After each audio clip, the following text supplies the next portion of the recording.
us as a battalion to start working out all those different commodities and all those different shops and support units that we need to keep these Marines fed and functioning when they go forward. This training helps our company and our battalion with future operations because we're working out a muscle group. Every time we come to the field in this size and we do this kind of training, it's exercising the muscle group that we need to use to help project that power. This training is absolutely beneficial because it allows the battalion to get out in the field and focus on what it is to be a Marine, and that's out here and doing what you joined the Marine Corps to do. I'm Sharika Danzy. I am the first female drill sergeant for the New Jersey Army National Guard. And basically, we're getting them set up for success during their time in basic training. So we're teaching them the basics, the fundamentals of being in the military, and we're kind of giving them the insight before they actually get to basic training. So it kind of helps because it gets the jitters out, you know, that nervousness of the unknown and the unexpected. So they're somewhat, you know, kind of set up for what's actually going to happen while they're at basic training. Your bun cannot be red and your hair is black. I know you know better than that. Your hair is wrong. Your hair is wrong. They say your hair is that, jacked up. you know, oh, all drill sergeants do is yell, but that's not really the case. What we are actually doing is making ourselves loud enough so that everyone can hear what it is that we have to put out. We're grabbing your attention. People who are selected for drill sergeant schools, normally they stand out among their peers. So it just lets me know or solidifies the fact that I'm doing the right thing as an NCO, as a soldier, as a peer, as a subordinate.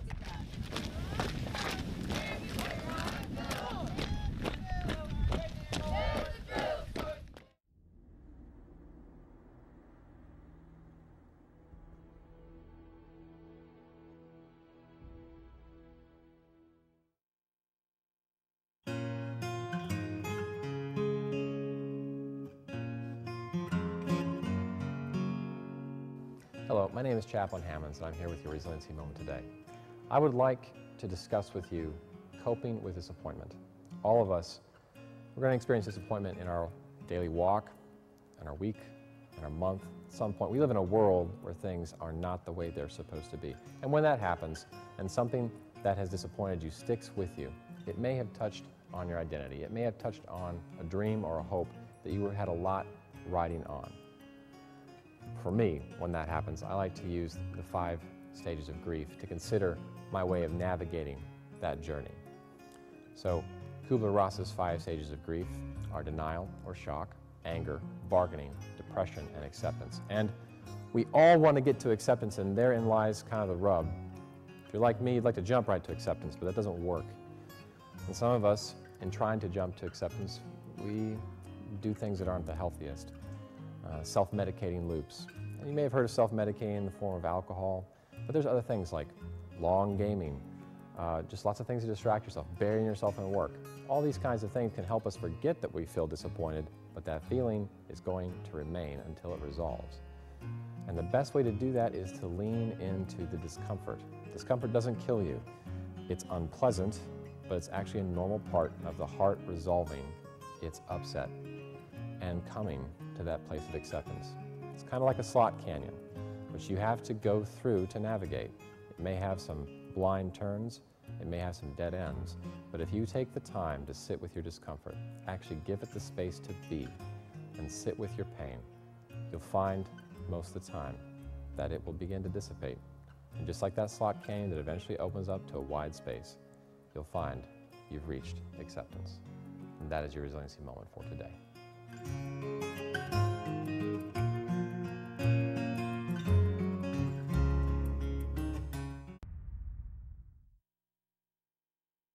Hey Marines, it's that time again. It's Wing Bennett time. I hope everybody had a great Thanksgiving. Hey, we got a real thankful time because we had VMFA All-Weather 224 just returned to us from the Middle East. Had an outstanding combat deployment, and we're going to do something different. It's been beautiful weather here in eastern North Carolina. We're going to head down to South Carolina at Beaufort and talk to the Marines of 224, in particular outstanding CO Sprocket von Heimberg. Sprocket, tell us a little bit about your deployment and tell us about your awesome Thanksgiving you had there in Beaufort. Sir, VMFA AW224 is excited to be back in the low country. It was an incredible deployment where we flew almost 4,300 hours and had close to 300 ordnance employments in support of Operation Inherent Resolve. Sir, thank you, and it's great to be home. The Bengals have improved both personally and professionally throughout the deployment, and looking forward to some much-earned time off with family and loved ones. The Bengals like to wish everyone a happy holidays.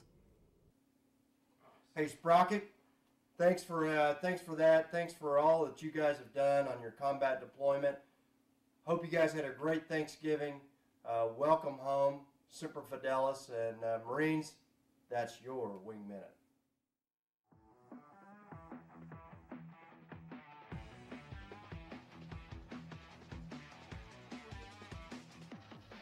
Gunner Sergeant Kimball with VMAQ2, currently signed as a 6213 Power Line Maintenance Controller.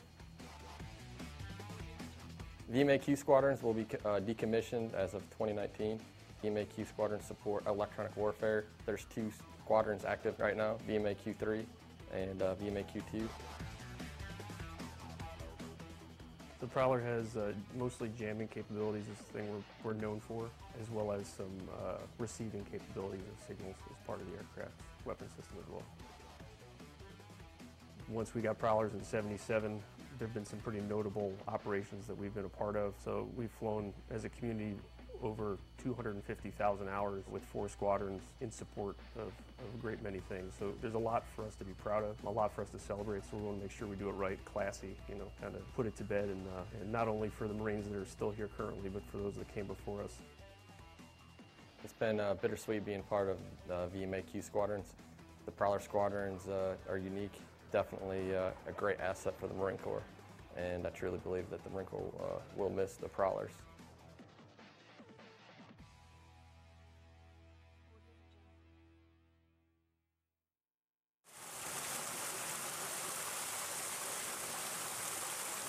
I've wanted this since I was a child. I really did, since I was a kid running around the backyard playing Army. This is what I've wanted to do with my life.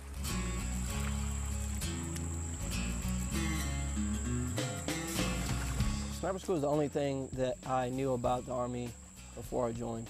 I asked for the school, shot 40 out of 40, 1 out of 3 in the company, and I asked for the slot and I got it. All the way down. You can't stamp out a sniper. You can't just make a sniper. It's a different breed of person. Most of us here believe we're that breed, but I guess in 7 weeks we'll find out if we are or ain't. Eyes up! So Sniper School is an introductory course to develop soldiers to take positions as snipers. Basically, our job is to train them in specific sets of skills. So for instance, target detection, range determination, stalking, marksmanship, and various weapon platforms that we use. So a regular maneuver battalion is going to gain a whole lot from having a sniper and utilizing them properly. Most of the time we're utilized to gather that necessary key vital information that a commander needs in order to drive their planning for a raid or for whatever their mission is that they're trying to come up with.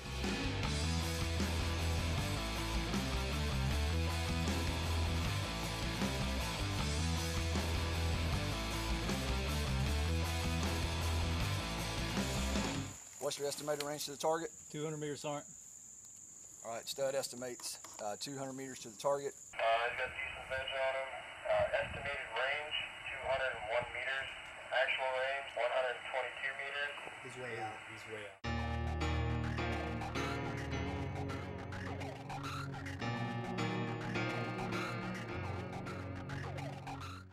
You come here to get certified as a sniper, right?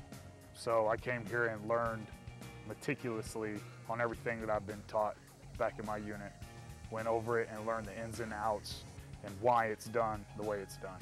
I come up with a bunch of the guys we started class with. I mean, these dudes who've been in sections for the last 2 years, 3 years, just banging it out in their section, coming here, and then they're gone and I'm not. Like, it's pretty awesome. Don't come unless you're ready, because obviously a lot of soldiers did that. Said 46 came before graduated. If you don't think you're going to make it, you should just go home now. That's the mindset you gotta have. If you think you're gonna fail, you've already failed.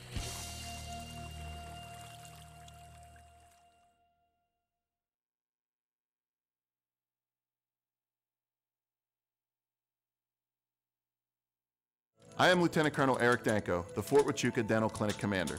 Monica and I will be spending the holidays in wonderful Sierra Vista, taking part in the local festivities and admiring all of the beautiful Christmas light displays in town. If you would like to see the amazing light displays in town, search for Sierra Vista Christmas Lights on Facebook. We hope you are able to take the time to spend it with your loved ones this holiday, and we want to wish all of you a very Merry Christmas and a Happy New Year. Graduation day has come and gone. It's been a long journey. I finished this chapter. Now it's on to the next. With a Fisher House Scholarship for military children, and thanks to the commissary, I'm ready to begin.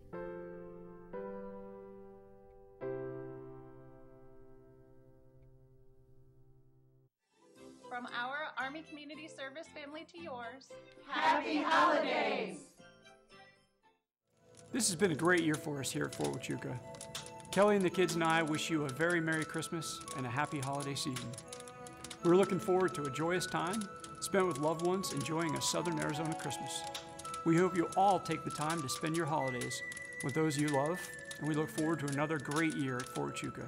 See you in the new year.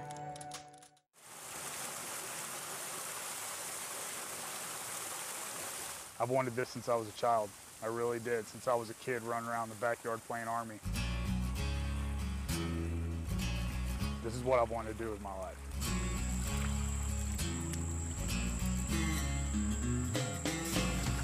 Sniper school is the only thing that I knew about the Army before I joined. I asked for the school, shot 40 out of 40, 1 out of 3 in the company, and I asked for the slot and I got it. All the way down. You can't stamp out a sniper. You can't just make a sniper. It's a different breed of person.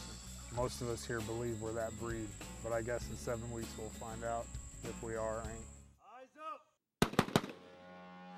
So Sniper School is an introductory course to develop soldiers to take positions as snipers. Basically, our job is to train them in specific sets of skills. So for instance, target detection, range determination, stalking, marksmanship, and various weapon platforms that we use. So a regular maneuver battalion is going to gain a whole lot from having a sniper and utilizing them properly. Most of the time we're utilized to gather that necessary key vital information that a commander needs in order to drive their planning for a raid or for whatever their mission is that they're trying to come up with.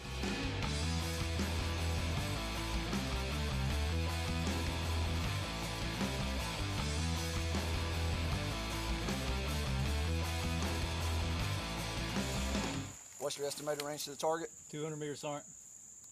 All right, stud estimates 200 meters to the target. He's got decent vision on him. Estimated range, 201 meters. Actual range, 122 meters. He's way out. He's way out.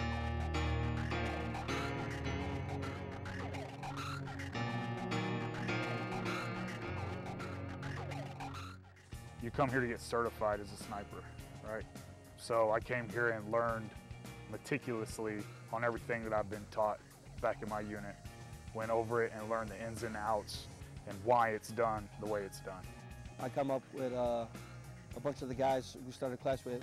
I mean, these dudes who've been in sections for the last 2 years, 3 years, just banging it out in their section, coming here, and then they're gone and I'm not. Like, it's pretty awesome.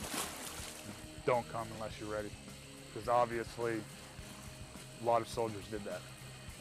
Said 46 came before graduated. If you don't think you're gonna make it, you should just go home now. That's the mindset you gotta have. If you think you're gonna fail, you've already failed.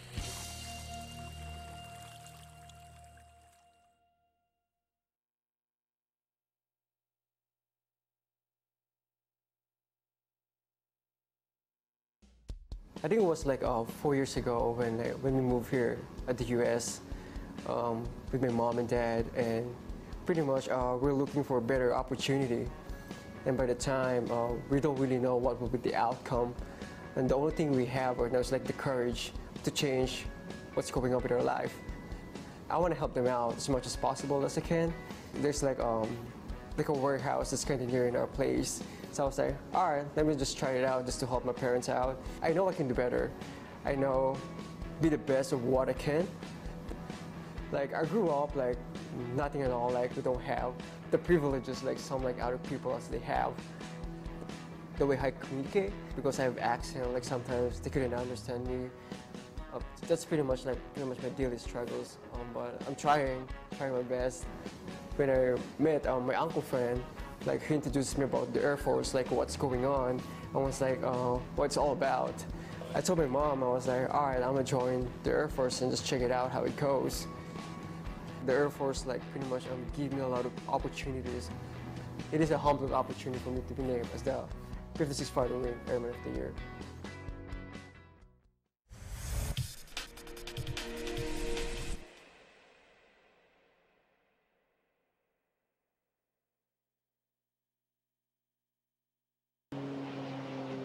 After Hurricanes Irma and Maria both hit the United States Virgin Islands in September as rare Category 5 storms, the U.S. Army Corps of Engineers deployed a task force comprised of soldiers and civilians to the islands of St. Croix, St. Thomas, and St. John to help local, territorial, and federal agencies with recovery efforts. I am in charge of the Corps of Engineers recovery efforts for St. Thomas and St. John. Some of the efforts that we're engaged in, we've got three primary ones. Temporary emergency power, where we provide FEMA generators to critical public facilities such as hospitals, schools, pump stations, anything that requires, that actually helps the territory continue to function and people to get what they need. And then we've got a debris management and removal mission. So we take care of downed trees and construction debris from buildings that may have been destroyed or significantly damaged. And we basically get the debris off the right-of-ways or the roads so they're passable. Another mission is temporary roofing, and those are our three primary missions which we have response teams for.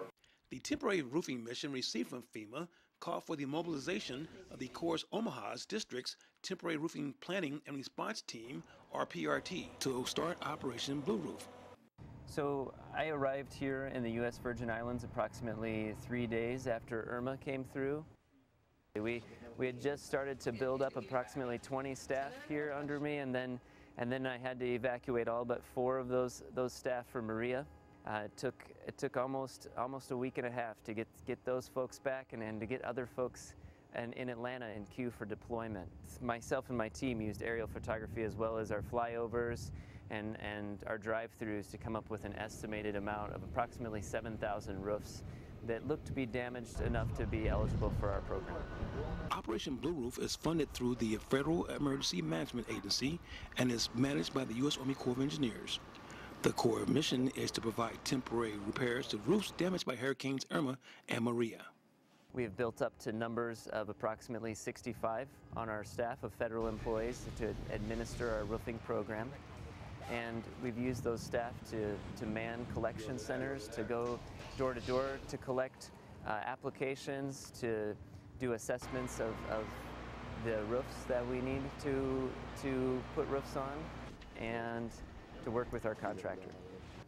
Our mission is a FEMA mission, and part of that mission is that they provide us with a heavy-duty reinforced plastic product. It comes in 20 by 100 rolls, and it's very suitable for temporary roofing. And so our contractor takes that product, and the contractor supplies the 1x2s and the nails to secure it to the roof.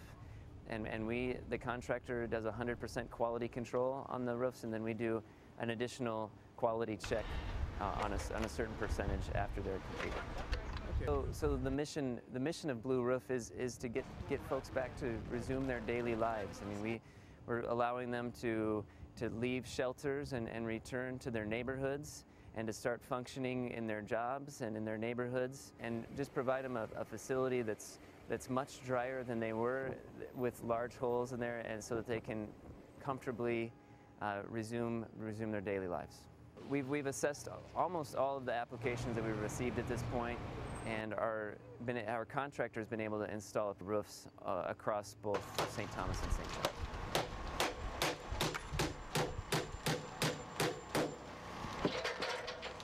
Remember, Operation Blue Roof is a 30-day temporary solution to provide you shelter and coverage from the rain and elements. Reporting from the ROE Center at St. Thomas, U.S. Virgin Islands, I'm Public Affairs Specialist Brooks Hubbard.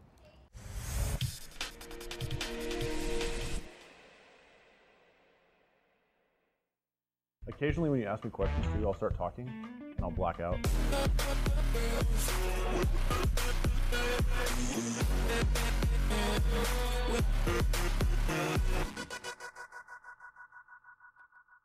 F-16, one pilot, one tail, one engine, the way God intended. Bottom line, it's a multi-role platform, and specifically here to Misawa and the 13th Fighter Squadron, we've basically taken on the role of the Wild Weasels. F-16 is an awesome platform, and you can do a lot of work with it. The biggest thing the F-16 community brings to the table is the fact that we're masters at integrating the combat air forces in to win. So we're not the best at any one thing. We're pretty good at everything. We know how to bring in specialty aircraft for specific parts of the mission in order to obtain our objective.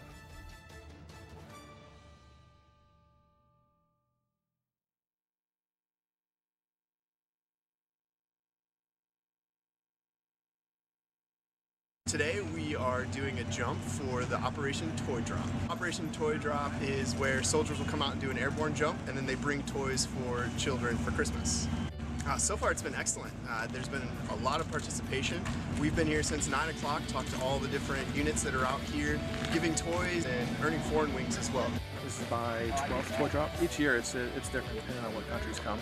But the partnership that you have with all the partner nations, if we've got 8,000 to 9,000 toys, it's a great event and it's for a great cause. Training, training, and more training. All vital in preparation for this unit's upcoming deployment to Afghanistan. Nearly 500 Oklahoma Army National Guard members with 1st Squadron, 180th Cavalry Regiment, inch closer to heading overseas in support of NATO's Train, Advise, and Assist mission, Operation Resolute Support. We've been training for this mission for over a year, and we'll conduct a security operation because it is an overall security mission. Before moving ahead, the 180th must complete various training at Fort Bliss, Texas, all culminating in the Mobilization Readiness Exercise, or MRX. I know we're going to continue to revise the training to be able to meet the intent of the commander. With morale high and eagerness to conduct the mission overseas, members of the 180th are ready to answer the call to their nation. I'm ready to go. After all the training, I think we're prepared. We're ready to go over there and see what it is, get settled in, and get home. Reporting for the 180th from Fort Bliss, Texas, I'm Army Captain Leanna Litch. Wish you a Merry Christmas. Wish you a Merry Christmas. Wish you a Merry Christmas and a Happy New Year. Wish you a Merry Christmas. We wish you a Merry Christmas. Wish you a Merry Christmas and a Happy New Year.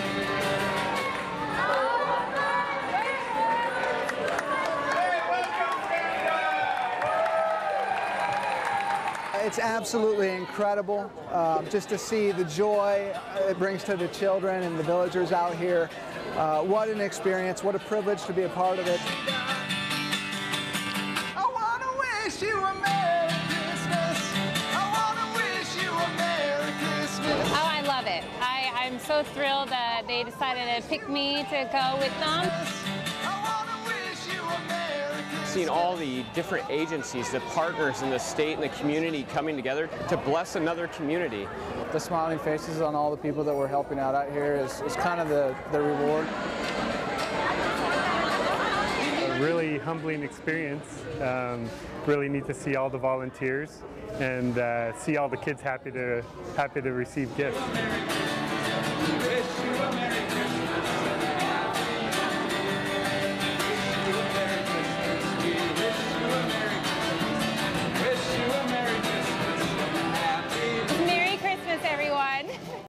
Welcome to Marine Corps Air Station Cherry Point. Many people are proud to have called Cherry Point their home. Let's show you why. For our single Marines, Cherry Point offers over 20 modern barracks, including the newly built $40 million Headquarters and Headquarters Squadron Barracks. This barracks, built in 2015, can house up to 450 Marines and sailors. Each barracks provides that home away from home that includes extra amenities such as gaming rooms, billiard tables, community TV, and grilling areas. And to help keep those camis looking presentable, there are plenty of washers and dryers within easy walking distance from your room. For those Marines arriving with a family, we have a variety of spacious houses waiting for you and your loved ones. Within multiple housing communities aboard Cherry Point, each house offers newly renovated and remodeled living rooms, bedrooms, bathrooms, kitchens, garages, and backyards. We're not only beautiful on the inside. The surrounding area has various recreational and fitness facilities to keep you and your family trained and entertained. Living on base at Cherry Point comes with a very strong sense of security for you and your loved ones. Like all housing on the East Coast, housing on Cherry Point is managed by a private company whose sole responsibility is to make sure service members can enjoy a great housing experience, including top-notch housing outside of the main base. Whether you are a single Marine and living in the barracks or have a family in base housing, our facilities offer many ways to save money over the higher cost of off-base living. For example, our Housing Energy Conservation Program can put well-earned money right back in your pocket. We never leave a service member behind, so if you run into any issue from a leaky faucet to flickering lights, give us a call and we can have someone there in minutes. The Marine Corps' partnership with this professional housing company has provided benefits above and beyond those available through other housing options, including no security deposits, pet fees, community fees, or membership dues. We understand the challenges surrounding deployment, and that is why we created the Deployment Support Program to assist families when their service member is away for extended periods. There are many benefits for residents, including extra maintenance support, yard assistance, home watch, and resident support. Remember, as members of the Marine Corps family, we have your best interests at heart. We look forward to hosting you and your loved ones. Give us a call at 252-466-3602 or 4794 to reach our dedicated housing assistant coordinators, or visit our website at www.atlanticmcc.com. Come be a part of the Cherry Point community. We can't wait to call you our neighbor. I am Lieutenant Colonel Eric Danko, the Fort Huachuca Dental Clinic Commander. Monica and I will be spending the holidays in wonderful Sierra Vista, taking part in the local festivities and admiring all of the beautiful Christmas light displays in town. If you would like to see the amazing light displays in town, search for Sierra Vista Christmas Lights on Facebook. We hope you are able to take the time to spend it with your loved ones this holiday, and we want to wish all of you a very Merry Christmas and a Happy New Year. Graduation day has come and gone. It's been a long journey. I finished this chapter. Now it's on to the next. With a Fisher House Scholarship for military children, and thanks to the commissary, I'm ready to begin.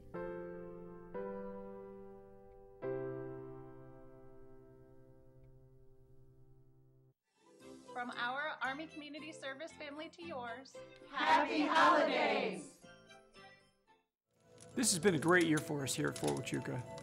Kelly and the kids and I wish you a very Merry Christmas and a happy holiday season.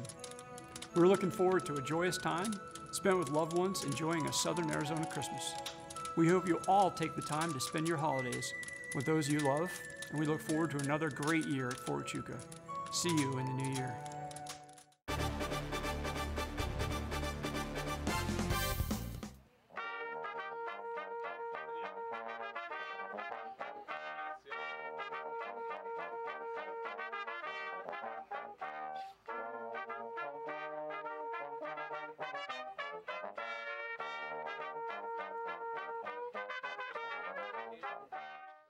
Welcome to the tree lighting ceremony and the first night of Extraordinary Lights, brought to you by our Family Morale, Welfare, and Recreation Directorate.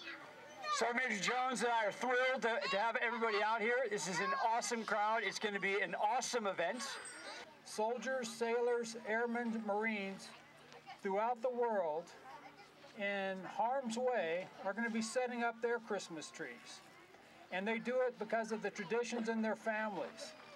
And now there's Christmas trees over in Afghanistan and Iraq and Syria. They don't look like this Christmas tree. They look like the Charlie Brown Christmas tree.